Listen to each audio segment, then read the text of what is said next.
Hello and welcome to the RealTime Fantasy Sports Show. I'm Jeff Paur, senior writer with RealTime Fantasy Sports, and it is time for hot plays, fades, and sleepers for Week 12 of the fantasy football season. I am joined by my son, Henry Paur, as always. Good to have you on the show, Henry. Looking forward to the week? Yeah, it should be a good week. A lot of teams on byes, though. Unfortunately, we have 6 teams on a bye. There's some good games, but here's the teams on a bye. We'll run through them real quick, Henry. Atlanta, Buffalo, Cincinnati, Jacksonville, New Orleans, and the Jets. So Buffalo, Cincinnati, those are some big ones. Big-time teams there. I mean, Jamar Chase, T. Higgins, Joe Burrow. Buffalo, no Josh Allen, James Cook. Atlanta, you're missing Bijan. So London. It's rough. Yeah, it's a tough week out there. So hopefully there's a lot of streaming plays you guys got out there you can use. Yeah, hopefully we give you a couple options here that you might be able to use for your team if you need some replacements for those guys on the Bengals or Bills or whoever team you have on a bye this week that's impacting you. And we will mention also next week's Thanksgiving. There's no byes next week. Following week, 6 more byes. Yeah, so that's the last week of the regular season for a lot of leagues. Yeah, so this may be a tough stretch we got going on now. It might be for sure. And I think it's going to have people kind of really think about their draft strategies next year, quite frankly. Maybe they avoid players on these teams that have these byes late in the season. I don't know if I would, but we'll see how that impacts them. It'd be interesting to see how this plays out. Yeah. And what happens next year after all this goes down. Should be interesting. Yeah, it should be interesting what we see done there. I mean, they may try to spread them out next year, the NFL, a little more, because it's a little chaotic. It is. Definitely chaotic this year. Everybody hates the byes, but every team has one, so it's a level playing field. Let's talk about some hot plays, fades, and sleepers now, Henry. We do this every week. We're going to give you 4 hot plays, QB, running back, receiver, tight end. Then we're going to give you 3 fades and 2 sleepers for the week. So we're going to start with hot plays as we do always every week, and we're going to do the QB position first. Henry, who's your quarterback hot play for Week 12? I have Geno Smith. Last week he had a pretty solid week. I think he had 19 points. He had a rushing touchdown to win the game for the Seahawks. Now this week it's Arizona. Arizona's defense hasn't been the best so far against the pass, and I think they're going to be big in this one, especially if both receivers healthy, Najigba and DK Metcalf. So that whole offense seemingly healthy, and they looked pretty solid last week. I think they'll get things going even more, and it's an easier defense in Arizona. I think it's going to be a high-scoring game. I like that call. I like getting all players involved there, especially Jackson Smith and Najigba as well. My quarterback hot play is Bo Nix. He's just been red hot right now, really impressing me. He's 8th overall in fantasy quarterback scoring his last 3 games, 11th overall for the season. He has 30-plus fantasy points 2 of 4 games, so those are huge weeks when you top that 30-point fantasy point number, and he's been doing that the last couple weeks. And he threw for 307 yards and 4 touchdowns last week against the Falcons. I think he's going to have another big game this week against the Raiders. He had 3 touchdowns against them in Week 5. Raiders allow the 8th most fantasy points to quarterbacks. I think Nix is a top 10 play once again this week at the QB position. Never thought I'd be saying that, but that's the case. All right, let's look at a running back now, Henry. Who's your hot play there? I have Tyrone Tracy. He plays Tampa Bay this week, who's the 5th worst in the league against the run. And I expect the Giants lean pretty heavy on the run game this week, so with the benching of Daniel Jones going to Tommy DeVito. I think they're going to ease him into things. And with a good matchup for the running backs in this one, I think they lean heavy on Tracy in this one. Worried about DeVito, so I think maybe a couple checkdowns as well. So I expect a pretty big game from Tracy in this one. Tommy Cutlets is back. Everybody loves him, right? Yeah, sure they do.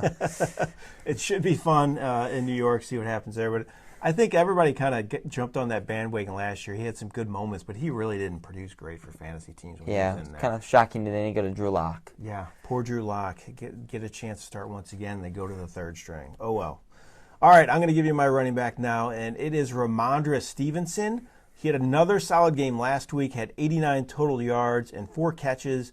He scored 12.9 fantasy points, so not off the charts, but really solid. He has 20-plus fantasy points 2 of the last 4 games, though, in this emerging Patriots offense. I think he's going to get a heavy workload this week against the Dolphins. They're really good against the pass, but they struggle against the run. Stevenson had a touchdown and 92 total yards against Miami in Week 5, scored 19.2 fantasy points in that game. Miami allows the 9th most fantasy points of running backs. I look for him to get a heavy dose in this game and produce some good numbers for fantasy owners. All right, let's move on to receiver now. Henry, who do you got there for your hot play? I have Zay Flowers. He faces a Chargers this week. He just got gutted through the air last week by Joe Burrow and the Bengals. Now, I know that's a different passing attack, but I think the Ravens try to do little different things in this one. I think they maybe go a little bit more back to that run game, but they like to use their RPOs and those screenplays to Flowers, and they had to go back to more of that this week. And the last time Flowers played the Chargers last year, he had 2 touchdowns and over, I think, 75 total yards. So he played well last time against them. I expect them another good game in this one, bounce back week from last week. My receiver play is DeAndre Hopkins of the Chiefs, so they need to get him involved. He played just 47% of the snaps last week, which was the third most at receiver for the Chiefs. Just kind of shocked by that number. They lost that game, obviously, and they need to get him more involved if they want that passing attack to be hitting on all cylinders. So I think they're going to really target him a lot this week against the Panthers. Not a good defensive team at all. So I think Hopkins is going to have a really big week as Patrick Mahomes looks his way early and often, like they like to do a lot in Kansas City when a player has a down week and they realize they didn't use him a lot. They'll target him. So I think they're going to do that a lot, Andy Reid, when he game plans for this week. All right, let's look at tight end now, Henry, our last hot play, and it is the tight end position. Hey, I have Jonnu Smith. Last week, he had a very big game. He had 2 touchdowns, I believe. Yep. I don't know the yards yet. It was up there, though. I think he had, 25 points? He did. He had 20-plus points. Yeah, he had a huge game. Now, this week he faces New England, who we saw what happened last week to them through the air. They kind of got torched by the Rams. So, Jonnu Smith seems to be a big part of the game plan now in Miami. Seems like Tua may like him more of a target over Waddle at this point. Yep. So, he may be the second option through the air, and I think Jonnu Smith's going to have a great game against New England this week. So I like Dallas Goedert at tight end. Goedert has really been a boom or bust fantasy play, but he's showing more consistency since his return from injury, so I think that's a real positive. He has double-digit fantasy points 2 straight games, had 5 catches for 61 yards on 5 targets last week. I think he can have another good game this week against the Rams. Los Angeles allows the 7th most fantasy points to tight ends. They rank just 22nd overall against the pass as well, so I think Goedert's going to get a lot of looks in this matchup. All right, let's talk about the opposite end of things. Guys, we're fading this week. We're not too high on them, so I'll let you go first. Yeah, I have Jacoby Myers. He plays Denver this week, who we've seen what they're going to do. They're probably going to have Pat Surtain on him the whole game, who's maybe the best corner in football. So I'd worry about Myers. I think last time I played him, he had about 10 points, so an okay showing, but I think they've looked locked down. They cleaned out that Falcons offense last week. No one had a great game. No one did anything. So I think they lean more on Bowers in this one rather than Myers with Surtain on him. So I'd be worried about Jacoby Myers in this one against Denver. So I'm kind of worried about Deebo Samuel of the San Francisco 49ers. I would have thought his touches would go up once Brandon Ayuk got hurt, but that really hasn't been the case. Juwan Jennings has been the guy who's been really the biggest benefactor since Ayuk got hurt.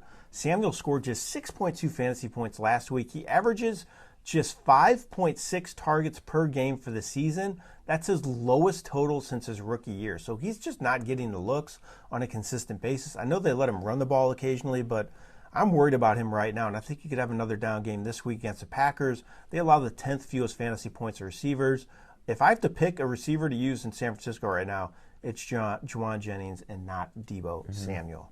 All right, Henry, who's another fade for you this week? Well, I have a guy in that same offense, and that's the quarterback. I have Brock Purdy versus Green Bay. Green Bay has looked legit defensively so far this year. That's been a really strong point of their team. Offense has been okay, but that defense has been very strong. Purdy's been struggling. They said this week he's dealing with, I think, a wrist injury.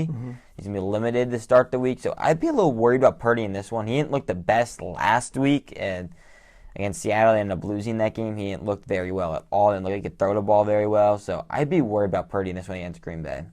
So I am down on DeAndre Swift this week of Chicago. So it also came out today that he missed practice because of some sort of groin injury, which is a new injury. I think they're probably just resting him and playing it safe with the veteran. But either way, he played a season-low 57% of the snaps last week. Rashawn Johnson got more work. He played well. He was out there a lot on passing downs, short yardage situations. Again, easy for me to say. I think the new offensive coordinator calling plays there in Chicago likes Johnson and is going to use him more, so that could hamper Swift's production. Now he's dealing with this injury. He also plays Minnesota this week. They allow the second fewest fantasy points to running backs. Their first overall against the run allowed just 74.4 rushing yards per game. So I think Swift could have a down showing in this one. All right, Henry, who's your last fade for the week? I have Tank Dell. I know he started getting going a little bit last week against Dallas, but it's a really tough matchup against Tennessee this week. The Minnesota didn't seem to get much going last week against that defense, and he Expect L'Jarius Sneed to be playing mostly on either him or Nico the whole game, so that's a tough situation for Dell, especially if how he's been the whole year. He's been very up and down, and I think this week's going to be another down week for him against Tennessee. Yeah, Tennessee is a pretty good pass defense there, despite what happened. Defense in week. general, it seems like. Exactly. So my last fade for the week is Sam Darnold of the Minnesota Vikings. So he got it going again last week. He scored 3 touchdowns, so that was a good sign. It was against the Titans defense we were just talking about. Didn't throw for a lot of yards, though, but he did play much better than he did the last few games. But either way, I think he's an up-and-down fantasy play. He has 20-plus fantasy points 3 of 6 games, so he's been really boom or bust, and I think it could be a bust week for him this week. He plays Chicago. They allow the fewest fantasy points of quarterbacks on the season, 9th overall against the pass. I think Darnold's going to struggle in this one. They're going to maybe lean on Aaron Jones a little more, Cam Akers as well, who's been playing better. So I think Darnold could have a down showing. It'll be one of his down weeks. He's been up and down all year. All right, let's talk about sleepers now, Henry. Maybe some players flying under the radar. We mentioned 6 teams on a bye, so some people are going to have to use some players they might not have thought they would. So give me your first one. Yeah, I have a tight end. That's Luke Schoonmaker. It seems like Ferguson has got a Concussion. uphill shot to play this week, so it seems like he's probably going to be out there. And he seemed like to be maybe the number one option for Cooper Rush in that offense. He had, I think it was 10 targets against them last week. He had 6 catches for 53 yards. Just solid showing of a tight end. You can take 11 points out of your tight end at this point. I'd take that. So he's got a decent matchup against Washington, where a game where I expect him to have to throw the ball a lot more. So he seems like to be number one option. There's no Ferguson. I'd fire him up this week. I always say it. Rookie quarterbacks and backup quarterbacks look at the tight end a lot. And that's the situation there. And I like that. It's a good call, maybe cheap DFS play as well. All right, my sleeper, my first one is Elijah Moore, the receiver of the Cleveland Browns. He has really flourished since the insertion of Jameis Winston into the starting lineup for the Browns. He has double-digit fantasy points, 3 or 4 games. He scored his first touchdown of the season last week, caught 6 passes for 66 yards and a score. He has at least 8 targets, 3 straight games. I think he's going to get a lot of work in this one. I don't think Cleveland's going to be able to run the ball at all against Pittsburgh. They've been struggling to run the ball to begin with, and now they face a rush defense that's 4th overall. Winston's going to have to throw the ball 40-plus times if they want to move the ball offensively. And I think Moore's going to get a lot of looks. So I think he could be a legit number 3 receiver in this matchup. All right, Henry, last sleeper for you for the week. I have Roma Dunze. He led the team in targets last week. He had 2 clutch catches at the end of that game for the Bears. He ended up having 6 catches for 64 yards, I believe. Now, if Minnesota is bottom 3 against the pass, so their D-line's pretty good, maybe a little tough for Caleb Williams back there, but I think he's going to look towards the rookie in this one. Seems to be the emphasis on this offense is get the ball to Rome and DJ Moore. Rome seemed to be the biggest benefactor of this new offense. So I think Adunze could be a great play in this one against Minnesota.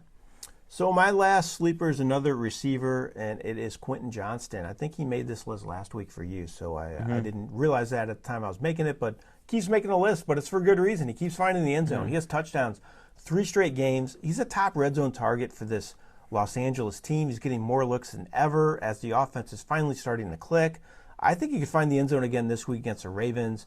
Again, this is another matchup where I think Los Angeles is going to have to throw the ball, have success offensively, so there could be a lot of targets for all the receivers involved. Ladd McConkey has some sort of injury as well, so that's something to keep an eye on there too. So Johnson could even get more work in the passing game because of that. So I think he's a good play this week, especially if you're needing a spot starter at that receiver position.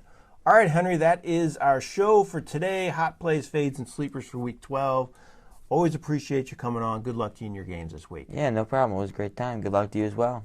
All right, good luck to everybody out there as well. Hope you have a lot of success in Week 12. And thanks so much for watching the show. This has been Jeff Paur with RealTime Fantasy Sports.